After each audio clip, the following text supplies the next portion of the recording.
Radical Love Live is a member of the Quoircast Network.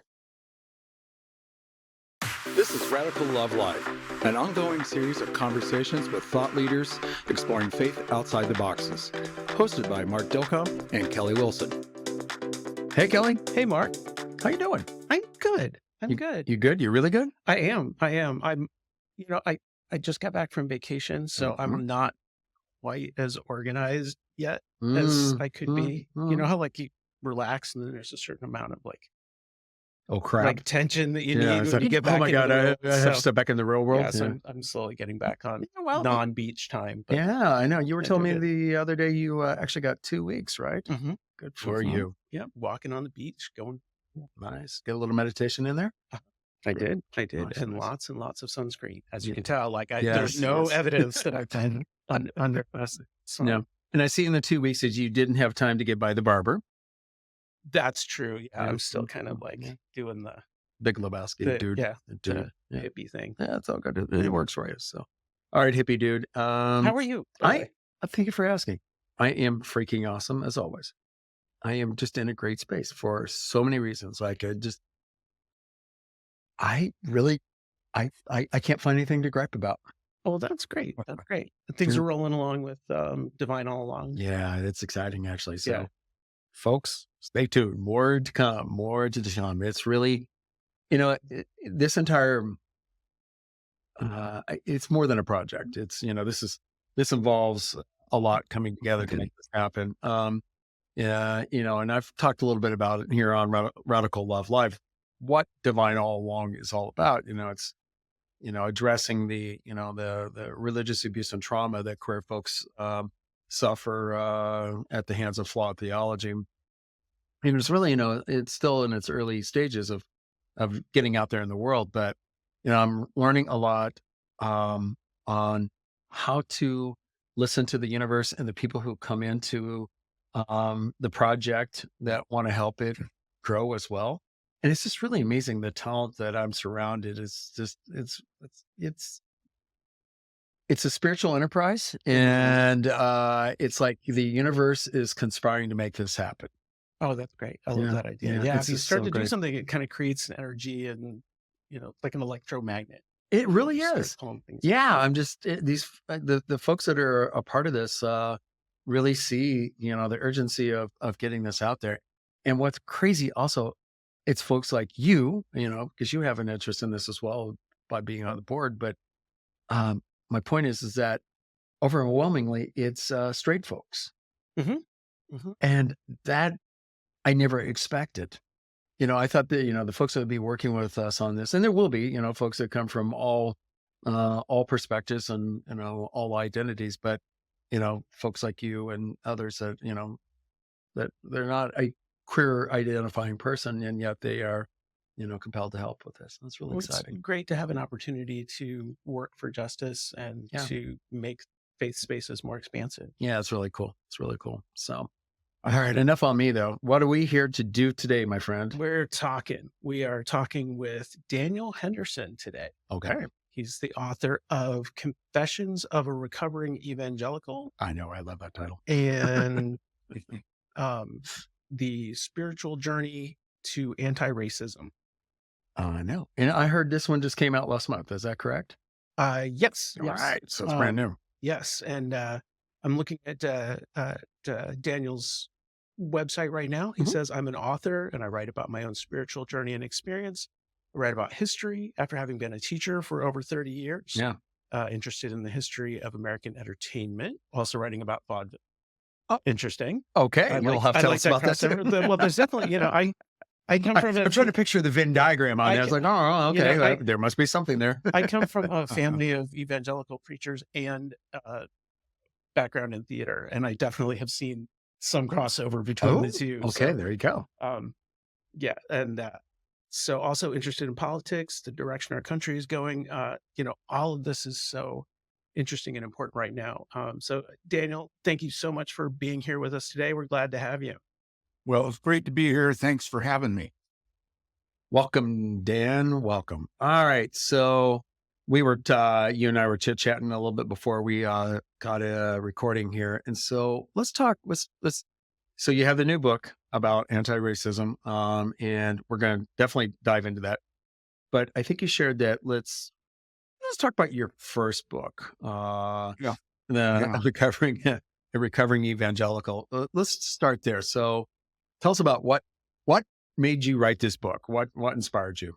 Yeah. So the backstory of that book, uh, Confessions of a Recovering Evangelical, go clear back to my experience as a young evangelical Christian. I went forward at a Billy Graham crusade in 1964. Oh my.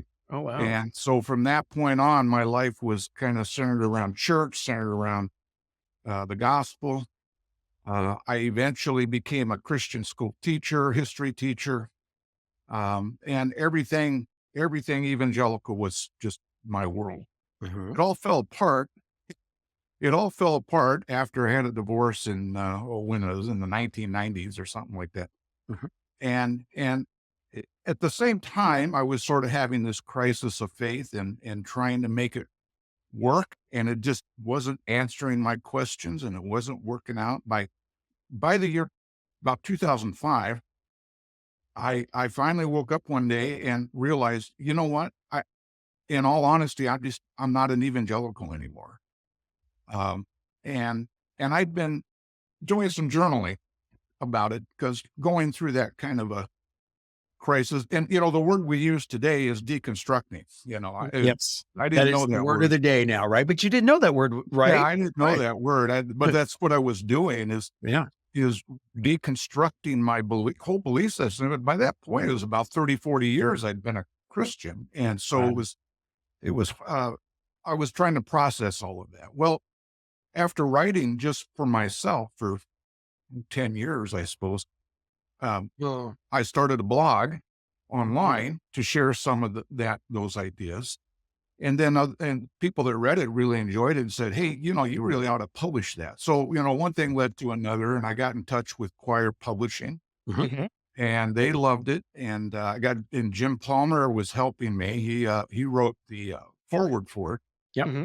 And so the unique thing about that book is that it was written over a long period of time. It wasn't like I sat down to write a book. Ah, that's Um, awesome. but it came together really well. Now, the difference between that one and the new one, which came out, by the way, a month ago today, so it's been 30 days since Oh, it's been out, and it's been received so well. The spiritual journey to anti-racism grew out of that first book, Mm. because here's Interesting. something. Yeah, here's something that happened in that first book. When I left evangelical Christianity behind, Mhm. I call them blinders. I had blinders on for decades about in regard to racism, which the I'm church. chuckling only because for you to say that you have blinders on is only you can say that in hindsight. You look back and like, oh my gosh, Yeah, I had yeah, yeah. blinders on. Right, right. And once I took those blinders off, I began to realize, oh my gosh, there's this whole world of connections with people that I've missed, Mhm. including minority groups and people of color, and the church never really talked. I don't remember one time in 40 years that I ever heard a sermon in my white conservative church about racism. hmm. Never talked about that. No. And so I included in my new book a whole chapter on what the church gets wrong about racism. And in my first book, I had a little section on uh, my new understandings and view of social justice and racism. But again, I was encouraged. In fact, the choir said that would make a really great book in itself. So I tell you what, I would like to do that. I think it would be important. So I did, and I sat down about a year ago and churned out this book. So it was written in a very, very short period of time, but it's based on a whole lifetime of experiences and thoughts. So the two books are related, but they were kind of written in very different circumstances, I should say. Yeah. I like what you said that the first book, Confessions of the Recovering Evangelical, you didn't set out to write a book Okay. some years No. ago. You were journaling, which I have a similar story. I just started writing and writing and writing and writing and writing and writing, most of which will never be seen by anybody else. But it was about my own deconstruction because, like you, my deconstruction, well, mine started 12 years ago in a very specific time, and but that wasn't the word I used. I just knew that what I had onboarded earlier on in my life and why I was a very angry atheist was all based on flawed theology. That much I did know, even though I couldn't even call it flawed theology. I didn't. That wasn't language I used either. I just knew that I needed to write about, what didn't work for me, and I was going to construct what is my own framework of faith that I have today. Is inside of the confessions, do you discuss any framework of faith that you have? Because Yeah. yeah, Yeah. yeah, that- So the first thing that I came to the conclusion about in terms of faith, had to redefine the word itself. yep, Because for most of my evangelical life, faith was defined as here's a set of beliefs, your propositions, exactly. and There you go. Here's uh, your book. yeah, here's what the Bible says, and we're going to tell you what it says, and all you have to do is believe that. That is Didn't correct. take That's all you need to do. It's so simple, right?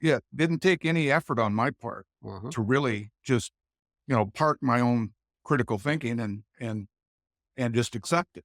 Yep. Well, the first thing that I deconstructed was that definition, and I said that can't be faith. Mm. But what that led to was questions and doubts about what I did believe or was told I believed. And of course, within the evangelical church, you just don't question things and you don't doubt. I mean, Yeah, that's you're in just, the wrong venue for that, buddy. you'd be better off. You'd be better off, having a testimony, being a drug addict and coming to Jesus than it would be to say, hey, I've got these really honest doubts and questions that I just am not getting good answers to. Mhm. And so in reconstructing that though, so I took the word faith, some people go into atheism after they deconstruct their faith. And I can understand why. It's not something that would be unusual. But for me, I still felt like there's this whole realm of spirituality that is part of who I am and part of my life. And I began to think, well, what does faith really mean? And what I came to the conclusion was faith for me is establishing and discovering connections within my life, with myself first, with Mhm. people around me, with the universe. You were talking about the universe before we came on. Yep. That's Mhm. exactly right. We're all connected. And Yes, when I we are. begin to think about faith as having faith in those connections, and it just radically changed the way I see everything, including social justice. Mm. So whether it's gay rights or racism or whatever it is, uh, you find connections with people in all of those areas, and you don't have any reason. There's no theology that would allow me to condemn people because of who they are or who they love or what they look like. So it really led me to a whole new definition of faith as a connection, not faith as a belief. Right. Because Mm. if you have faith as a belief, then it automatically divides you from people. If you don't believe the way I do, or I don't believe the way you do, then we don't really have much basis to have quote fellowship, do we? So once I establish faith as a connection with people, it doesn't really matter. I don't really care that much what they believe. I care about who they are. I care about who I am more than what I believe, what kind of person I am, what kind of husband I am, what kind of friend, what kind of teacher that I am. Those are the things that really are important. So yeah, that book really, when you dive into it, you're going to see a lot of redefinition of what faith is, at least for me. Yeah, I have a question. And I love where this story is going and kind of that reorientation from, belief based to connection based. Do you feel like through this process, were you still connected with Christianity, or would you say that your faith has a different context or at least a different name? It was, that's a good question. It's hard to give up labels when Mhm. you've Mm. had a Yes, yes. label for a long, long time. And so I would say for a number of years, yeah, I can't kind of held on to that label, and I'd still attended some churches. they weren't conservative anymore, but I still attended some churches. But I finally came, just within the last few years, to the place where I see so much difference between what Jesus taught about love, loving others, loving yourself, and loving God, and how the church behaves and acts and what it looks like, that I came to the conclusion, well, Jim Palmer puts it this way: Christianity is not the fault of Jesus. Wow. And I like that phrase. I love that phrase because That's provocative, but yes. Yeah. it is, so I'm all about identifying with Jesus and the teachings of Jesus. They're so, and in fact, I have a book, or a chapter in the book, first book, called Jesus is one of the greatest humanists in history. Indeed. And so I delve into his teachings and talk where Yeah. basically Jesus taught about what is it like to be a loving human being. This is what it's like. Very Mhm. little, quite frankly, about heaven and the sweet by and by. It's about here and now It and is. who we are as human beings. Mhm. Well, so I gave up the label, going back to your question, I gave up the label Christian because it just doesn't seem to be accurate for me anymore. It doesn't describe anything that to me that's significant anymore. Mhm. And quite frankly, in the last 8 to 10 years, it's it's only gotten worse. And with the, quite frankly, the MAGA movement and the the massive support that movement has from evangelical Christians. So I don't want any part of that. That's not to me at all what I think Jesus was talking about. Yeah, yeah, and I'd have to agree with that just to get my 2 cents in there, that once you start looking at, like a lot of advocacy around gun rights and focusing on personal responsibility and pulling yourself up by your bootstraps rather than social justice, it all seems to be, it has a Christian label, but none of it really reflects, certainly not like the Beatitudes. It's a completely different value Yeah, system. No, definitely not. It does not yeah, reflect the Beatitudes or the Great Commandments in any way. I appreciate where you're coming from. You may know a friend of ours, Thomas J. Ord. yeah. Tom is one that believes we should take the word Christian back. And I too find that a bit challenging. I'm like, yeah, I don't know. I think that ship has sailed for me personally, but I see his intent because he believes that, I see where he's coming from, is that the word has been corrupted because of the current circumstances, or that have started some time ago, because of the mega crowd, because of the folks that are call them the new fundamentalists or the new evangelicals, whatever labels work for them, but that they have co-opted this word, but yet that's just temporary. That Christian, Uh-huh. that the word Christian should be connected to Jesus the Christ. And for us, folks like us who have the philosophy and reconstructed our faith the way we have, we should actually own that word. I just put that out there. I get that and respect that, but that this all to say, Yeah. I'm not ready to run around yelling from the rooftops that I'm a Christian. Yeah, I know there are a lot of folks like Jay that still identify, still go to church. They're still part of their own faith, Yep. their own church, and identify with that. And they're trying their best to change that within their own sphere. And I know, Jay just went through that whole trial in his He sure did. denomination, Yeah.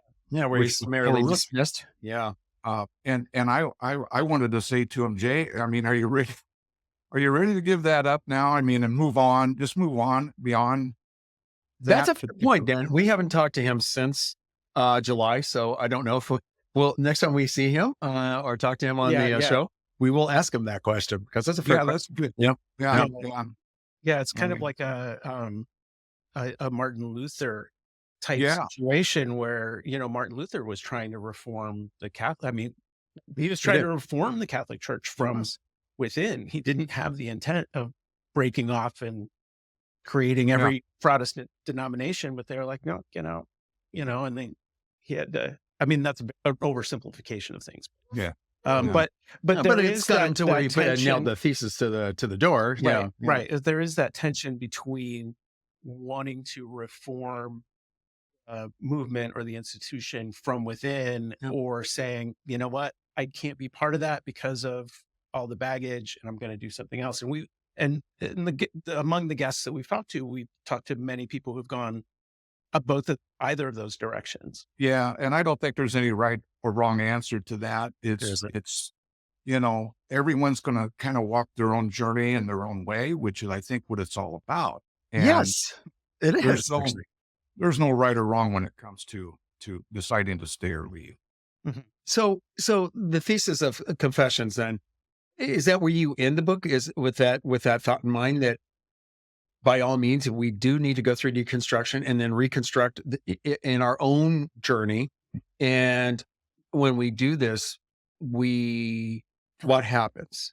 Well, I think that's going to depend. I dedicated that book to my former students that I taught in Christian schools. Mm. Because in those years when I was teaching in Christian schools, it was a very dogmatic and evangelical framework or worldview, if you want to call it that we taught, and in some ways, that book was written as a way to make amends or almost apologize to many of those students who Mm. I may have created trauma for them in some way. Mm. And so the dedication chapter is, you'll see it in there. It's written to them. But again, I think as everybody goes through deconstruction in a different way, I think, because the experiences are so different. I didn't have what I would call major trauma from my evangelical church. The only thing that really I mentioned was this divorce. I was teaching in the Christian school when my divorce happened. So you know what that means when you're in a Christian ministry and you go through a divorce. It's kind of an existential deal. And I had a parent of a student come into my office one day, and I thought he was there to talk about his child, which I'd be very happy to do. But he sat down and he said, "I hear you're going through a divorce." And I said, "Oh, well, yeah, I am." He says, "Well, God told me that you are no longer a good role model for our students and you should resign." Wow. I said, "God told you what?" Because that's not what I was hearing. Yeah, we need to Yeah. compare notes because When I God didn't was- tell me yeah, that. Yeah, when I was no, reading this morning. And I wanted to say, well, what did his voice sound like? I mean, but anyway, I was being facetious. But No. But to your point, when somebody says something like that, that's so certain, yeah, how can you not be put back on your heels? Because well, I- it's presumptuous. I mean, it's presumption. Yeah. And yeah, so I mean, that was hurtful. It was Mhm. hurtful, but I wouldn't call that whole experience as traumatic. It was more of an evolution in my thinking, and as I was reading, I could go through a whole list of authors and books that I read during that time that helped me. Thomas Merton was a great one, if you know who Thomas Merton is. Love Merton. Yeah, M. Scott Peck was another one. He Yeah. was great. So there are many books. Frank Schaeffer was another one. I read a lot of him, and but I think for each person as they go through, there's no defined finish line in this. So how you come out, like I said, some people are going to come out as atheists. Yeah. Mhm. And I don't begrudge that. It makes complete sense in many ways. I don't particularly buy it, but it makes sense for some people who come to that conclusion. Agreed. Others are going to find new, maybe progressive churches that they want to join and find that community. Because the one thing that we have to deal with in deconstruction is the loss of community. Yes. Because you're losing. I lost 40 years of friendships, Mhm. Mhm. that in community that I'd known. So you And did experience trauma. Maybe I'm saying that for you, and you can reject that, but because you do bring up a very good point. That's one of the worst parts. Even if you're it is. leaving something that is a traumatic experience and it's a flawed experience, you still had a community there, and it may even be, Mhm. yeah, like you said, and you had to leave that behind, more or less, right? Yeah, yeah. Yeah, yeah. Well, you do. Now I found new ways to develop and Yeah. attach to community, and social activism is one way. I'm the director of a local advocacy group here in my hometown called Washington for Justice. I live in a town called Washington, Iowa, Mhm. Mhm. and it's really a cool group because people are coming together from, some are religious, some are atheists, some are somewhere in between, but we all have sort of a common goal in terms of working towards social justice in our community, through advocacy and service, and so there's a community there, that I've found, which is really nice. So I think people are going to find that community wherever they can in new ways, hopefully in expansive ways, ways that aren't exclusive. You're going to shut some people out because they don't believe like you. I mean, that to me, that is just so nonsensical to do that. Um, Well, because you're particularly in that people can't really control their beliefs.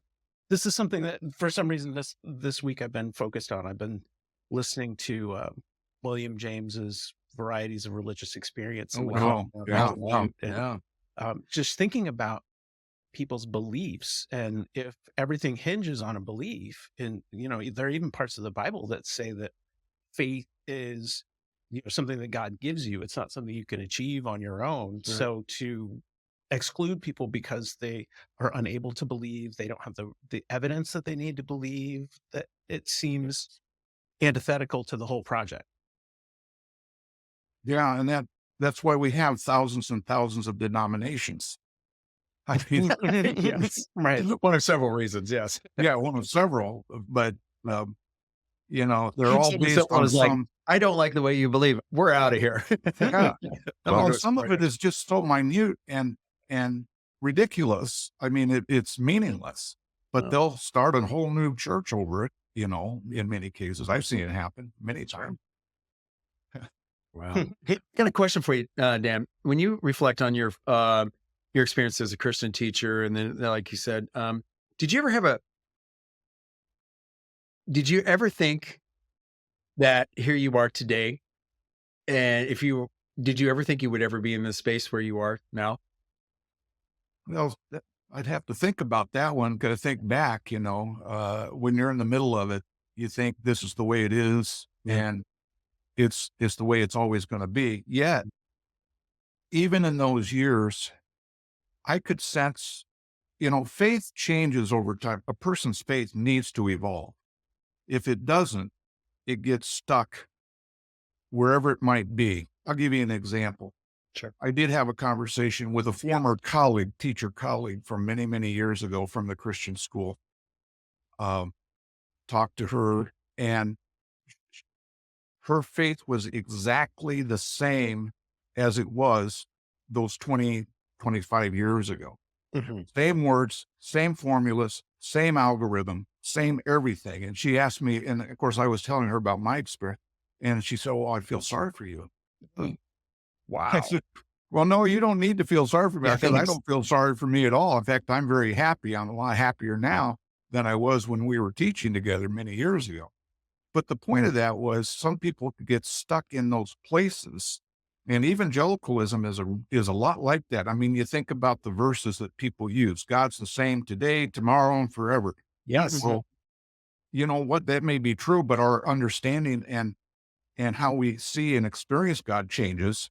That sure changes over time. Maybe. So as I think about it, where I'm at now is probably a logical conclusion to that process because I let it happen. I was open to it. Mhm. Um, but I think that's where you've got to find an open mind and heart and a place where you can have doubts and questions and wrestle with them, struggle with those. Mhm. Yeah, I wouldn't have predicted it necessarily the way it is right now, but looking back on it, I can sure see the evolution of it, and it makes sense to me where I'm at now, That's awesome. completely. So can I ask the through line then from, now that you've gotten a certain faith structure that sort of, fell apart or that you emerged from, how that then coalesced around the idea of anti-racism being the Oh, next thing to yep. talk about? Yeah. So I mentioned in the first book, in some of the personal writings I wrote that I wrote about racial issues, and a lot of this is, again, experiential from early years. I grew up during the civil rights movement. So, Hmm. I saw a lot of those things firsthand. Um, Now, I didn't grow up in a place where were a lot of black people. I grew up in Iowa. Iowa's a pretty white state. I mean, but my first teaching job was I lived in Council Bluffs, Iowa, if you know where that is. Yep. And right across the river was Omaha. There were very few black people in Council Bluffs at the time. Right. But my first teaching job was in a Omaha high school that was about 80% black. Mhm. And it was in a very, very poor neighborhood. And that was a wake up experience for me because first of all, I hadn't been around a lot of black people before. Mhm. But now I'm in a position of responsibility to teach these kids, these teenagers, about history. And the curriculum was world history, which was about a lot of dead white guys. Mhm. Uh-huh. Yep. And I could just see it in their faces. I said, and one day in class, I said to a group of kids, I said, this curriculum really isn't working for you. Mhm. And they all just, shook their heads. No, not reaching me. And so I realized then there's something going on here. Uh, but those experiences kept happening periodically over time.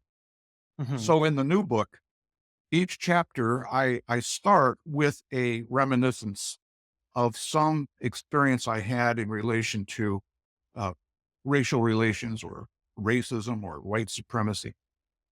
And that leads into then a discussion of what that chapter is about. It Mhm. ties into the chapter. Mm.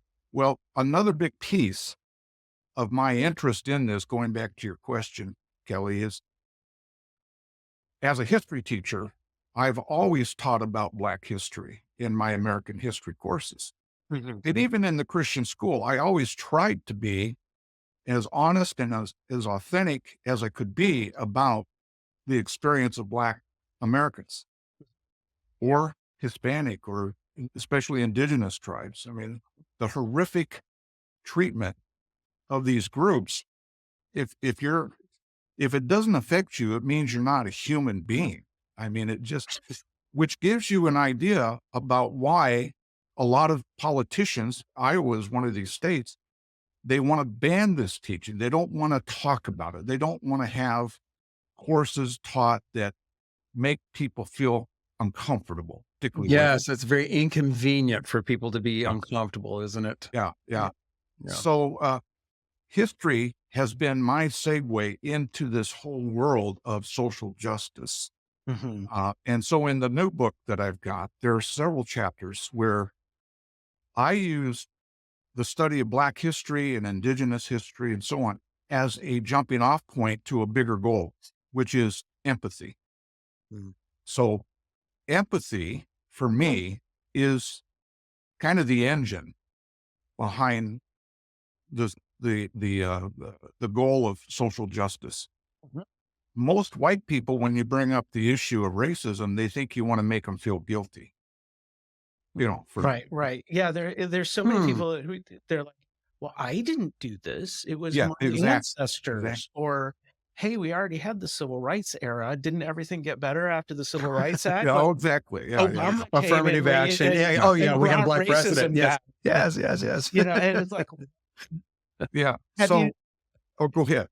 I was just gonna say, they're just a lot of the folks that I've seen talking about those things tend to be in very isolated environments where they're not talking with actual people of color every day and That's a No, they're huge hearing their not. piece. stories and having And they empathy. rationalize into themselves what makes them comfortable, because it is a very uncomfortable thing, because nobody wants, well, virtually nobody wants to say I'm a racist, whether intentional or not, right? Right. Of course not. So, yeah. So let me take you to the premise of the book then, because Yes. it's similar to what you just talked about, Mark. Uh, in the book, in the very early parts of the book, I lay out this premise that every white person in America has been born. They're not born racist or with any attitudes at all, but as they are socialized and grow up culturally, we are all given what I call a white supremacist script. Mhm. Now, the Mhm. white supremacist script says white is the default setting for everything. White is better than Yes. any other skin color. The heroes are all white people. And on and on and on. It's a preference for whiteness that we are given. Now, here's the thing about it. No one asked our permission to give us this script. That is correct. We're It's just giving it. we were given it. Now, the trick about the white supremacist script is it wants to be invisible. Its goal is to be invisible to white people. So that's why, Kelly, when you talk about, yeah, I didn't do it, it's not me. That's the white supremacist script trying to get you to avoid any responsibility for racist systems that still exist, Mhm. because you didn't do it personally. And then, by the way, that's where the church has gone wrong. The church, for years and years, even Billy Graham said racism is a sin. Mhm. No doubt about it. And if you would ask any pastor in an evangelical church, they probably would say the same thing. But they see it as a sin. And if you go on and you ask Billy Graham, well, how do we solve it? He said, well, you come to Jesus, you get born again, and that takes care of it.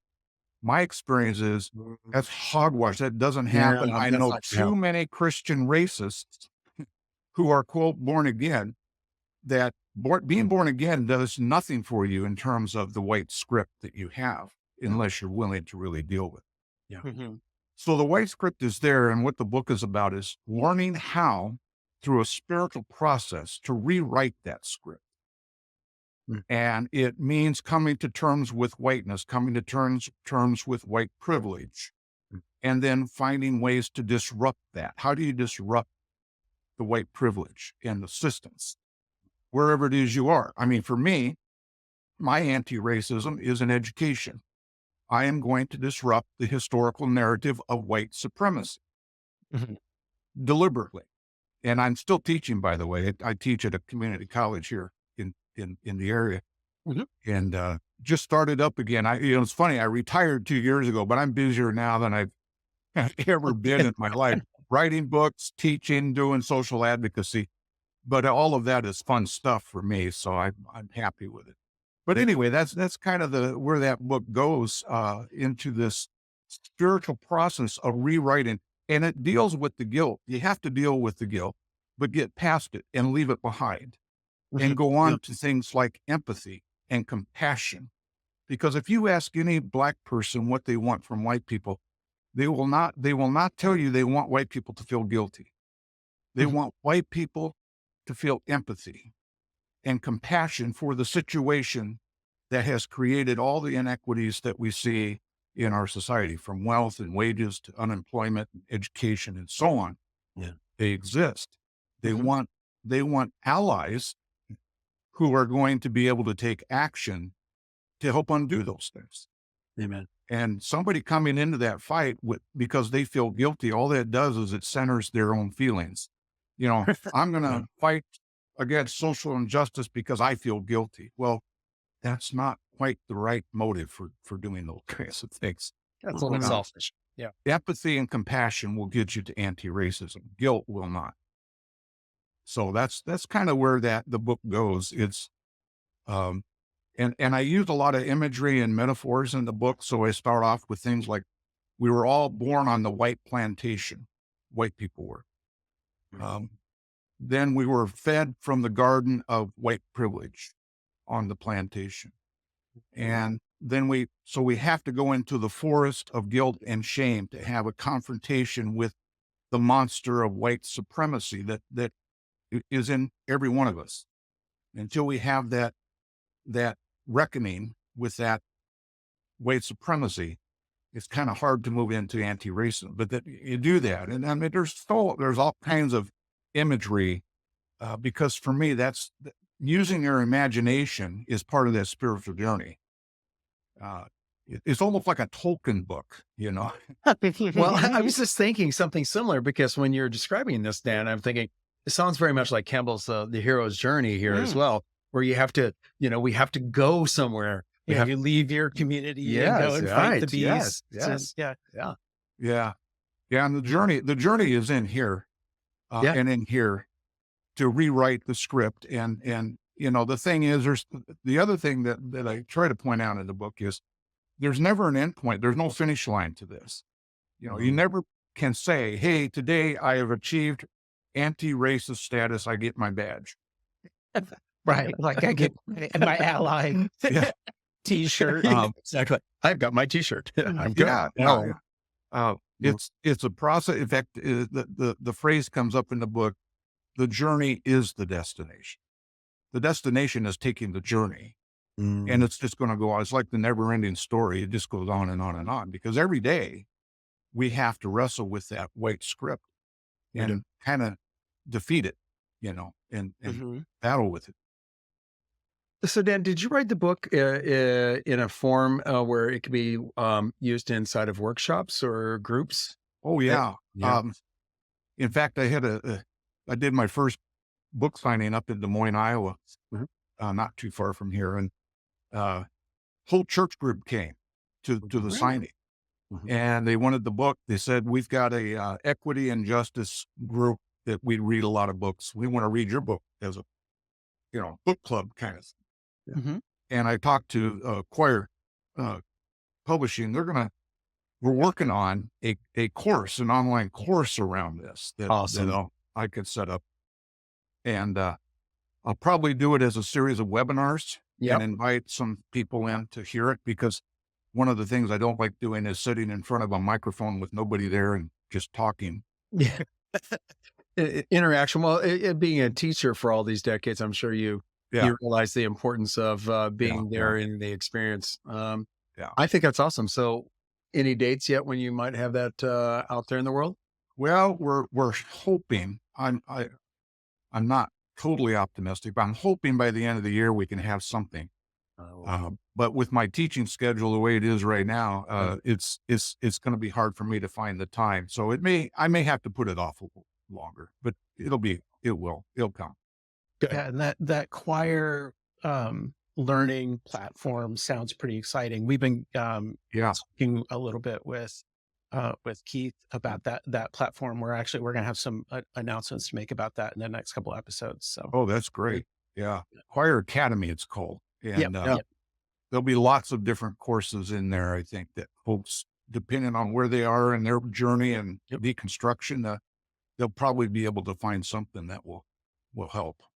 Well, in this case, this is sorely needed. Oh my God. As I was telling you before we began recording, when I was on vestry with the faith community that I'm a part of, I got into conversation with one of my fellow vestry members who's Black, and we're just talking about the white privilege.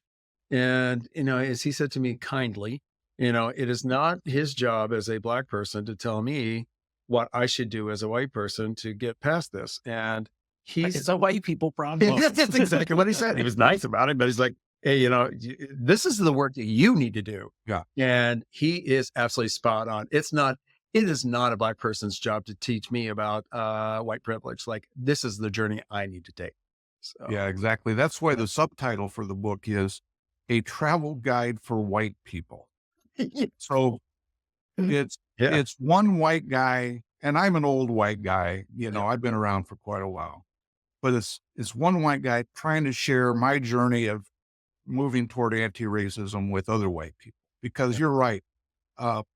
In fact, I pointed out in the book, if it were up to Black people, if they had the power, racism would have been gone 400 years ago. Of course. And so the fact that it isn't gone means who's responsible here? If it were up to Black people, we wouldn't have a problem. But white people are the ones that have created it, and white people are the ones that have to deconstruct it and disrupt it and Mhm. change it. So, yeah, it really is up to us not to put an additional burden on people of color Yeah. to have to instruct us. And we've got to figure this out ourselves Yeah.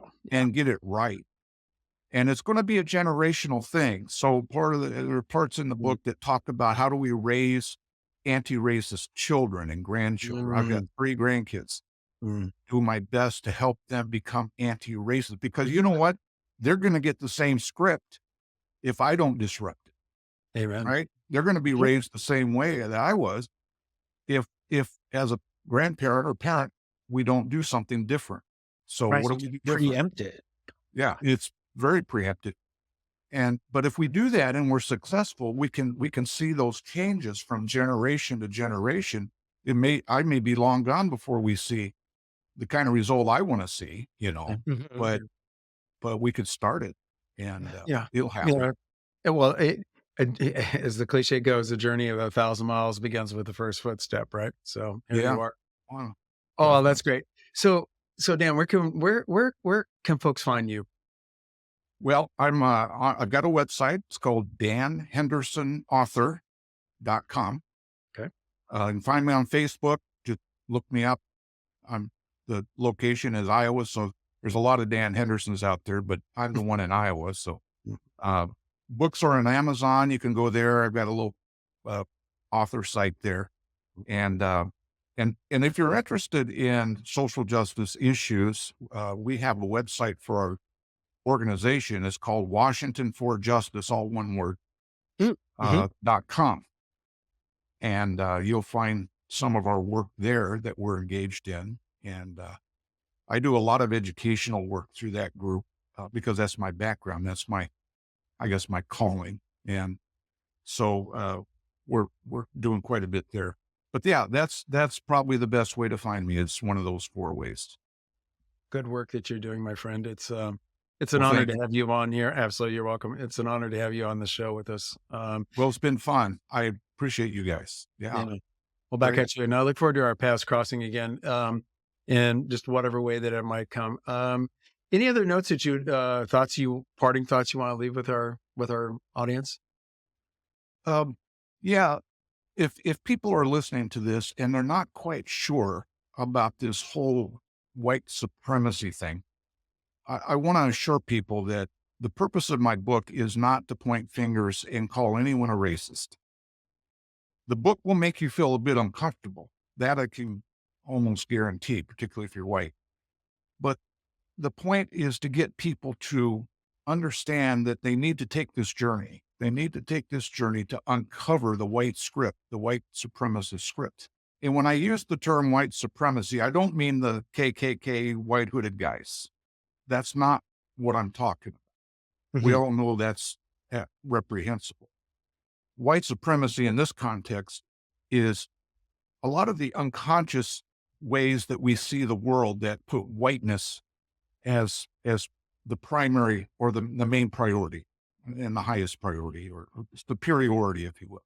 Yeah. Um, and if people have an open mind and explore that, and I'm especially interested in reaching people in the churches because people in the churches really do have a blind spot when it comes to this issue because they see racism as an act of individual behavior, not as a series of structural inequities within society and even within the church, right? So they have a hard time getting past that individual sin, racism is sin, and getting to, hey, as people of faith, Jesus called us to love everyone. And, part of that love might be dismantling some of the racist systems that are out there.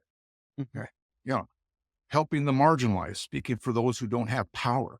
That's love. So that's my final word. I can get preaching on that if you let me go too long, but Well, I love it. but you can, Dan, because what you're saying is this is a great way to wrap up this episode to great. remind that this is not just individual, this is also systematic. and we need to acknowledge that. So, Dan, thank you again for being with us. Hey, Yes. thanks for having me. It Great was talking fun. with you. Thanks for listening to this episode of Radical Love Live, hosted by Mark Dilcom and Kelly Wilson. Recorded at the Bravery Studios in Garfield, New Jersey. All rights reserved. Find our episodes on Spotify, Apple, and YouTube. And check us out at radicallovelive.com, along with our personal websites at markdilcom.com and kellywilson.com. This is Radical Love Live, where we explore faith outside the boxes.